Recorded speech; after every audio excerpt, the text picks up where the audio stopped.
Justin Hubner tak butuh waktu lama untuk debut di timnas Indonesia, selera Shin Tae-yong jadi kunci. Justin Hubner akan jadi pemain yang tidak butuh waktu lama untuk beradaptasi dengan timnas Indonesia. Pasalnya, pemain yang saat ini membela Wolverhampton Wanderers U21 ini sudah mengenal taktik Shin Tae-yong. Dia sebelumnya dipanggil untuk menjalani pemusatan latihan, TC, skuad Garuda Asia sebagai persiapan jelang ajang Piala Dunia U20 2023 yang akhirnya batal digelar di Indonesia.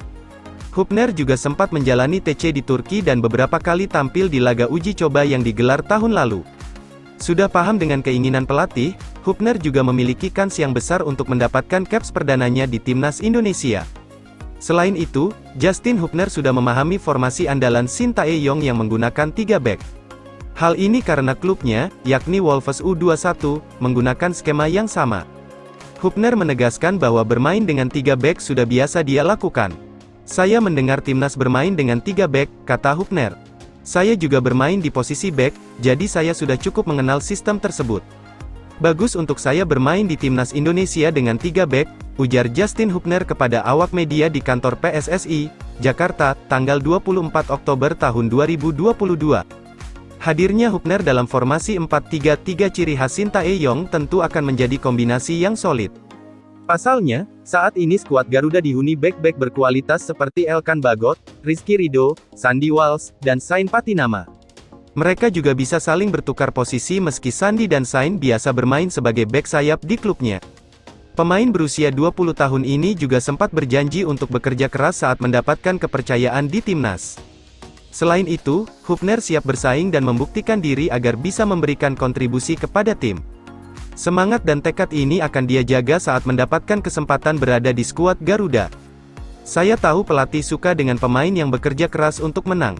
Saya seorang pemenang, jadi saya akan lakukan apapun untuk menang. Saya pikir saya bisa membantu tim dengan baik, pungkasnya. Selain itu, proses mendapatkan paspor Indonesia bagi pemain kelahiran Belanda ini tidak akan memakan waktu lama. Berkas milik Hubner sudah diproses bersama Rafael Struijk dan Ivar Jenner. Rafael serta Ivar saat ini sudah menjadi WNI dan mereka juga berhasil mencatatkan caps di timnas Indonesia. Bagi Hubner, prosesnya saat itu berhenti dan saat ini dia masih menunggu surat keputusan dari Presiden Jokowi terkait naturalisasi. Selanjutnya, dia tinggal menjalani sumpah dan pemindahan federasi sebagai langkah akhir sehingga sah untuk bisa membela timnas Indonesia.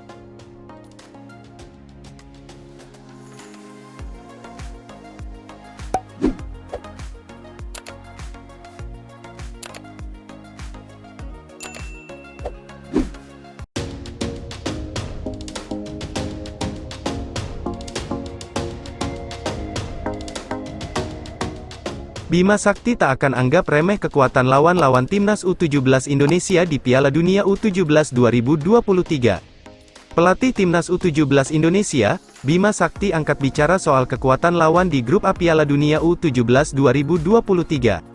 Timnas U17 Indonesia bakal satu grup dengan Ekuador, Panama, dan Maroko.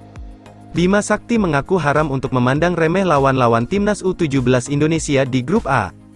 Meski begitu, para pemain juga tidak boleh menanggung banyak beban selama Piala Dunia U17 2023. Kami tidak boleh menganggap remeh mereka, ujar Bima Sakti dilansir bolasport.com dari laman resmi FIFA.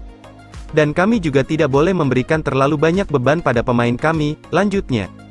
Bima Sakti mengaku seluruh tim sudah mempelajari kekuatan para pemain lawan.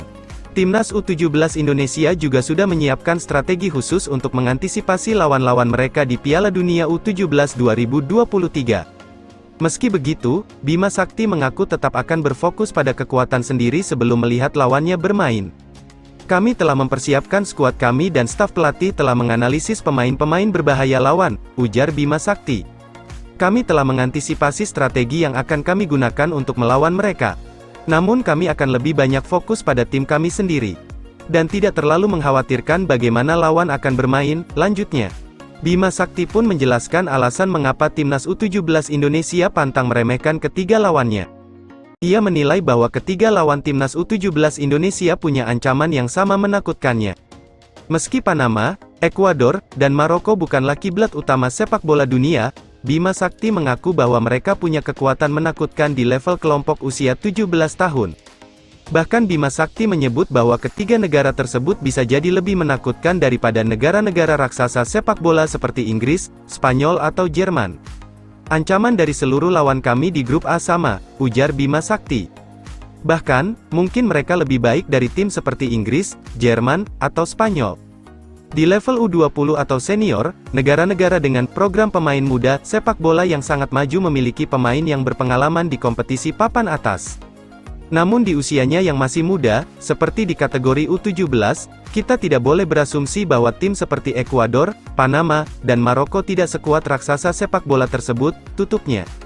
Timnas U17 Indonesia sendiri bakal melakoni semua pertandingan grup A di Stadion Gelora Bung Tomo, Surabaya. Pertandingan perdana Timnas U17 Indonesia bakal dilangsungkan pada tanggal 10 November tahun 2023. 3 hari kemudian, skuad Garuda bakal menantang Panama. Skuad asuhan Bima Sakti bakal menutup perjalanan di fase grup saat melawan Maroko pada tanggal 16 November tahun 2023.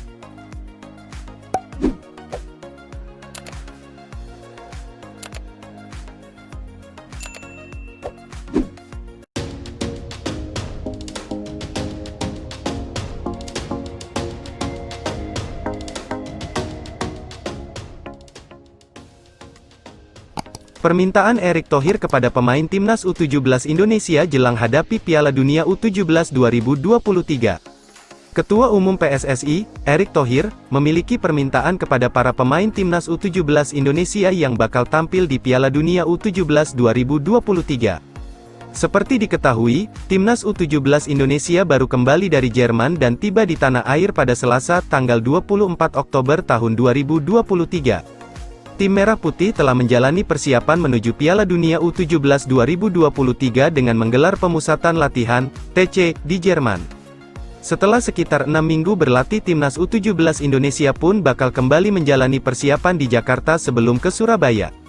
Selama menjalani TC di Jerman, Timnas U17 Indonesia pun sudah menjalani 7 kali uji coba.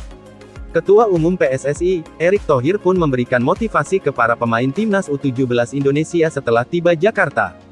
Erick Thohir mengingatkan para pemain bahwa selama menjalani persiapan di Jerman ini bisa dimanfaatkan dengan baik. Ilmu dan pengalaman yang didapatkan di Jerman diharapkan bisa meningkatkan permainan secara tim. Tak hanya itu, dengan menjalani TC tersebut juga diharapkan skill setiap individu para pemain bisa meningkat. Persiapan sudah dilakukan, segala ilmu yang didapatkan baik untuk kemampuan individu, maupun permainan secara tim nantinya dapat dipraktikkan saat Piala Dunia U17 yang hanya tinggal hitungan hari, ujar Erick Thohir sebagaimana dilansir bolasport.com dari laman resmi PSSI, Rabu, tanggal 25 Oktober tahun 2023. Lebih lanjut, setelah para pemain kembali ke tanah air, Erick Thohir memberi motivasi kepada para pemain tim asuhan Bima Sakti. Iqbal Gwijangge dan kawan-kawan diharapkan tak merasa terbebani untuk tampil di Piala Dunia U17 2023. Dalam ajang ini, Timnas U17 Indonesia sudah bergabung dalam grup A bersama Panama, Maroko, Ekuador. Timnas U17 Indonesia bakal bermarkas di Stadion Gelora Bung Tomo, GBT, Surabaya. Dengan ini, skuad Garuda Asia bakal tampil sebagai tim tuan rumah. Untuk itu, dengan tampil sebagai tim tuan rumah, skuad Garuda Asia diharapkan tak terbebani. Jangan terbebani bermain di kandang sendiri, kata Erick Thohir. Namun, pria yang juga menjabat sebagai Menteri BUMN tersebut meminta para pemain tetap fokus. Tim Merah Putih juga diharapkan bisa mengeluarkan kemampuan terbaiknya selama tampil di Piala Dunia U17 2023. Para pemain diminta untuk tak takut dan merasa tertekan. Tim asuhan Bima Sakti diharapkan tetap berjuang agar bisa bersaing dengan para pemain Timnas U17 negara lainnya. Terpenting keluarkan semua kemampuan terbaik yang dimiliki, ucapnya. Berjuang terus, siapapun lawannya, jangan takut, tuturnya.